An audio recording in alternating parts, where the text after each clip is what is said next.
try to blow dry your hair with a fart? I beg your pardon? Yo, it's another Untimely review, and we're talking about the buddy cop movie happening in everyone's body today, Osmosis Jones. Let's just get right into the story. So major spoilers for the snot cop in all of us. First scene, we're introduced to two of our main characters and we learn a whole lot about them.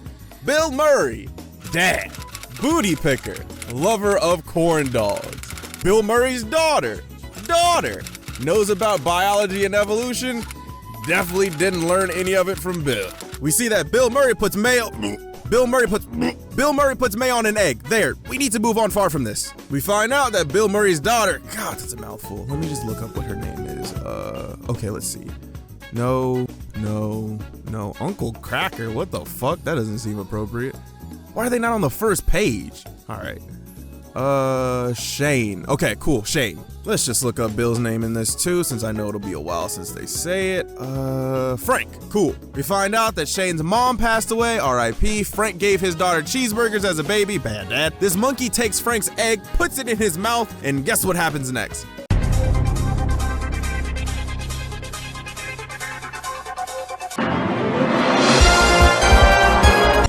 Because of course he does, Frank fights the monkey, gets the egg back, and eats it like the degenerate he is. Ew! While he's munching on monkey eggs for lunch, we get a view of what's going on in his mouth, and it is gross. Then we get introduced to the man, the white blood cell himself, Osmosis Jones, aka Ozzy. Horny. A loose cannon. Good facial hair. And we see that he's mad that he's not fighting diseases in the veins, but he does get to see some action when these germs pop up, because of course they did. He ate that egg off the fucking ground.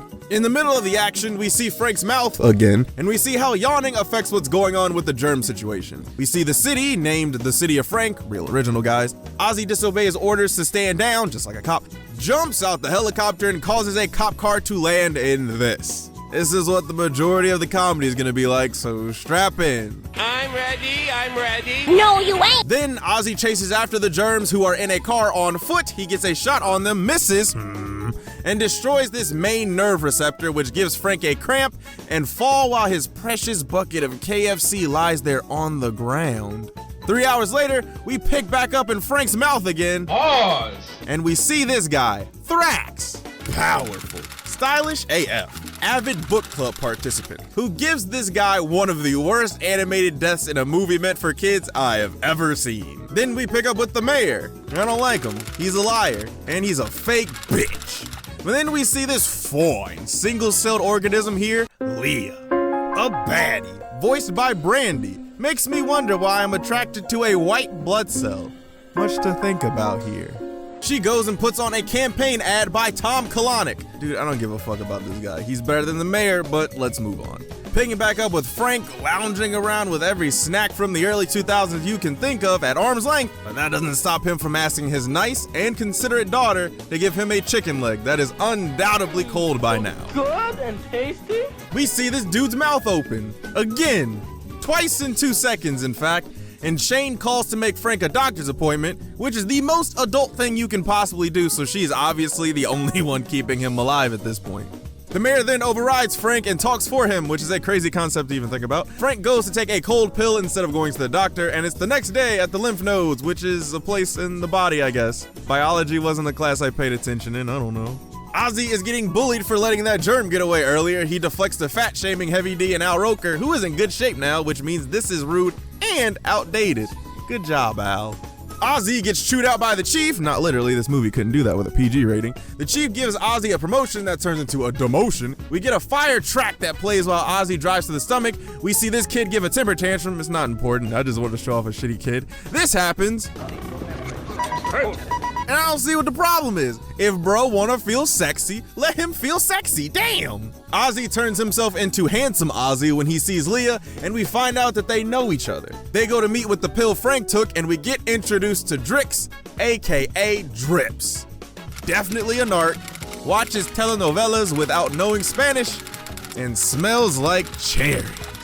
Drix and Ozzy drive to the throat. We find out that Drix is from Chicago, but more near the north side, so it checks out. Ozzy goes through all the ways he grew up poor, and then we're at the throat. Everyone thinks that it's just a regular old sore throat, but you and me know that it was the germ-wearing Blades fit, but we gotta wait for the movie to tell us that. While Drix is coating Frank's throat with a cooling agent, Ozzy investigates that saliva boat we saw Thrax on. Ozzy finds this one germ from earlier speaking Spanish. Ozzy tells him to Talk English, man. We ain't on Telemundo here. Alright, not really feeling Ozzy at this point of the movie. Drix freezes the little guy by accident, and we pick up with Frank and Uncle Bob. Definitely smokes weed, has driven a PT Cruiser in his life, and has been or will be considered a danger to himself or others. We find out that Shane told Frank that deodorant causes cancer, and after a quick Google search, okay, maybe Shane isn't as smart as I previously thought, but she is still looking out for her dad, so that's still nice. We zoom in on Frank's armpit and we see Thrax just being the coolest dude in the spot. These guys making a Bola reference in 2001, so that's some good foresight, and Thrax is slicing, he's dicing, he's killing everybody in the spot, except these guys who become his cronies after he kills their boss. And we pull back to see Shane coming to see her dad and Uncle Bob to talk about the father-daughter hike her school is putting on. He emotionally manipulates her into not going, and Uncle Bob takes her to watch a rattlesnake swallow a football. I know it sounds suggestive, but I'm sure it's just what it sounds like, and I'm not gonna look too much into it. Back with Ozzy and Drix, no, the movie, not the show, we find out there's a donut shop in Frank's body because why not? And Ozzy finds out what the little guy was saying because he doesn't understand basic Espanol. Back with Frank, he inhales some dust and we see how his body handles it when Drix and Ozzy pull up to the nose. While there, Thrax is making some moves and this guy says this. A stuffy nose? I don't know, man, just hearing him say, "a stuffy nose" is mad funny to me. Anyway, we see that Thrax wants to make it seem like he's a common cold until he makes his move. His move right now is making this dam, just go along with it, break in Frank's nose. Once he does that, Ozzy gets a quick look at him but falls as the dam falls apart. Drix is running away from snot and it's gross. He gets caught in it, but it's fine and just a waste of time because he fixes the dam back and gets honored by the city because they say he stopped a runny nose, even though we were just subjected to watching Frank do this 30 seconds ago. The mayor addresses the city. The address is all about how Frank should stay fat and that he's going on a trip to this Buffalo Wing Festival. He kicks this kid in a wheelchair away, seems like a dick move, and Ozzy tries to tell him about Thrax. The mayor's like, nah, cap, and tells him to stop even talking about it. Drix, after literally saying, "That's it, I can't work with him," says, "If it's all the same to you, I think I'll stay with Jones." Which is the fastest turnaround on a character I have ever seen, but these guys have a life expectancy of like 12 hours, so maybe that's why. Ozzy goes on a trip down memory lane and we see why he's the laughingstock of the Force. It all started at Shane's science fair. This kid says this, "Well, if my hypotenuse is correct, so he probably shouldn't win anything at this science fair. Shane's teacher laughs like she wants Frank to her until she while ing her. What? Oh yeah, we were introduced to her in this scene. So Miss Boyd. Whoa! Yeah! Anyway, Frank throws up on her and that's why he thinks that she doesn't like him and doesn't want her to go on the father-daughter hike. Well, that and he's also lazy. And she has a restraining order on him. A lot of things happen. Drix and Ozzy bond over that story. Then back with Frank and Shane, Frank puts his ugly ass feet on the table and says he's handicapped. He's not. So that he doesn't have to wear shoes in the restaurant. Yo, this dude is so aggressively unlikable that is funny and I didn't even think that was possible. He tries to make it like the Buffalo Wing Festival is a trip for him and Shane. It's not. And just look at her face while he's talking. There's no reason that this preteen girl should have to be thinking about where she went wrong in life while her dad is talking about chicken wings. He also puts his ugly ass feet on the table again. Back with Ozzy and Drix, they shake down a guy who tells them where they can find Thrax. They find out that it's this big zit on Frank's head and go there. To blend in, Ozzy changes to look like this and just puts that frozen guy on Drix's head like a festive little hat. We get a scene where Drix dances, Caucasianly. We see this happen.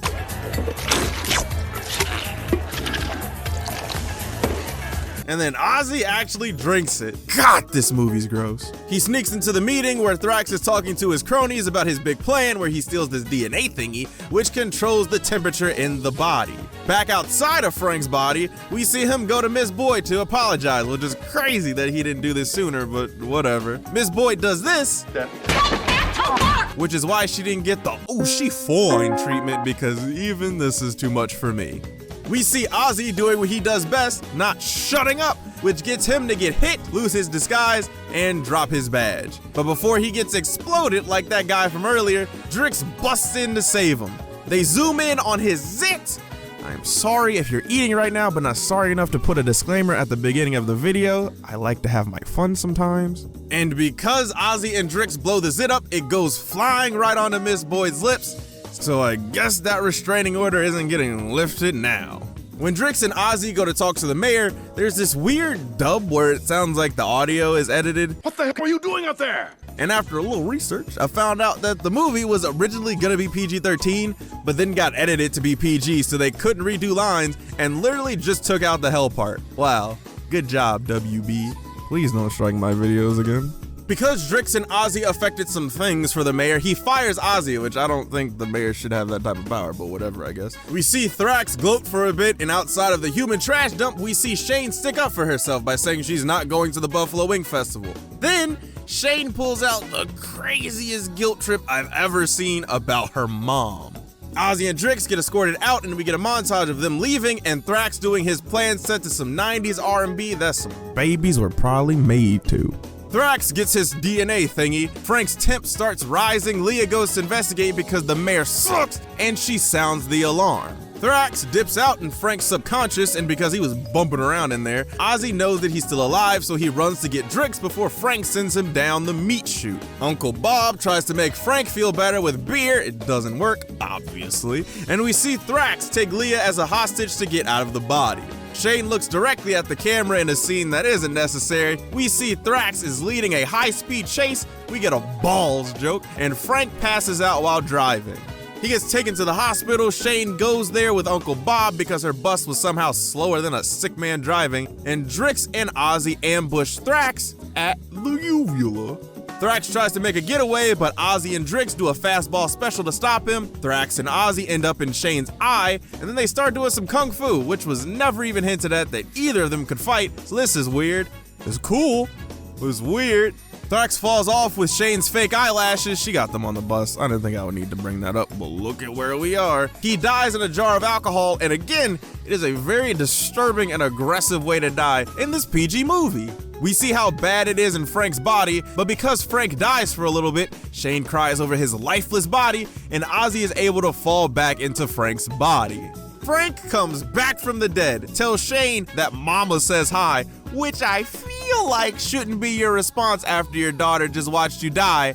Just my 2 cents. Then we see the city of Frank celebrating, Ozzy gets reinstated into the force, somehow Drix is gonna stay too, and the movie ends with Frank and Shane on a hike. He drove most of the way. And we see that the mayor is now working in the colon, that's where the poop comes from. And the movie ends on a fart joke, and a Nelly song. So I'm very conflicted if I like this ending or not. Now that the movie's over, what did I think? Well, this one was tough for me because I remember loving this movie when I was younger, but now it's kinda just alright. Don't get me wrong, the Osmosis Jones parts are great, even though Ozzy gets annoying pretty quickly, but I'll talk a little bit about that later. The parts that I really have a problem with are the Frank parts. Bill Murray in this movie is gross, mostly unlikable, and gross. And it's a shame because I like him in stuff usually. Actually, let's just talk about the characters and acting now since we're on the topic. So, like I said, Bill Murray plays an unlikable dad who is selfish and tries to show that he cares about his daughter, kinda, but really only does anything nice for her when he gets overwritten by Leah, so once. He was nice to her in this movie, once. Now this isn't an indictment on Bill's acting. I think that for most of the jokes and lines he hit them great, but the character he was playing just sucks. Elena Franklin, who played Shane, was alright for a child actor. I mean, it really felt like she was just reading off some lines and didn't really feel like a character, even though the crying parts was great. I don't want to bash her since she was a kid, and it's not like her character was really all that interesting to begin with anyway, so it levels itself out. It's alright. Drix, played by David Hyde Pierce, was the straight man, and he played it pretty well in this movie. I like how he gives off this kind of monotone delivery throughout the movie as it bounces off of Chris Rock's Osmosis really well.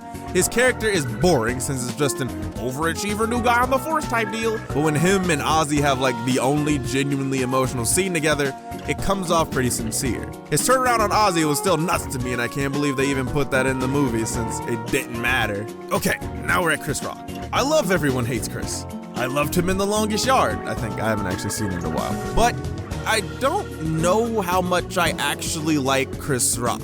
His performance is so extra and loud and grating over time that I just wanted him to shut the fuck up like 20 minutes into the movie. The animations really fit his chaotic way of talking, and that's cool to watch, but like, I don't need a dude screaming in my ears about what's ever going on in the scene. I think that his character is funny, for the most part, and I think that for a kid's movie, it works, but God, does it get annoying after a while. Thrax, played by Lawrence Fishburne, who I actually forgot to talk about in the first half of this, is cool with zero substance. His performance is great, he's dope, he's menacing, but he's just a cartoon villain. Now, this is a cartoon, so that's fine. I just don't think he's anything more than that, and they don't really give him anything to do as it is. The last person I want to talk about is the mayor, and that's really only because William Shatner played him, and I just think that's funny. No real analysis there, just that William Shatner played a corrupt mayor named Fleming. Oh man. I really don't care to talk about anyone else's performances. They're all okay for the most part. Nobody's terrible. If Miss Boyd didn't smack the door, I would have talked about her, but it's better I don't. Now, do I recommend this movie? Well, this movie is full of puns about biology and the human body. If that's your bag, you're gonna like this movie just based off that. I know at least one of you will. If you think that could get annoying after a while, this probably isn't the movie for you then. I don't think that's necessarily the driving force of the movie, but it's definitely a big enough part that it could be a make or break type of deal. I think that the movie's pretty creative with the biology references and stuff. There's a lot that I probably missed in the background, but again, that's gonna come down to your personal preference. Also, the mixing of the music and talking is awful in this. I don't understand why it's like that, and yeah, coming from me, that's probably not fair. But I'm not a movie studio, I'm just a dude talking into a mic. Honestly, I'm not really sure if this movie still holds up. There's parts that I do like, for example, seeing how the city of Frank operated was cool. Bill Murray is in it. It had a TV show that I don't really remember. That's something, right? Listen, I wanted to love this movie like I did when I was younger, but it really just doesn't hit the same. But let me know what you think. Was the review worth the incubation period, or did it give you a head cold? Let me know in the comment section below. Mayhaps like and subscribe, and thanks for watching.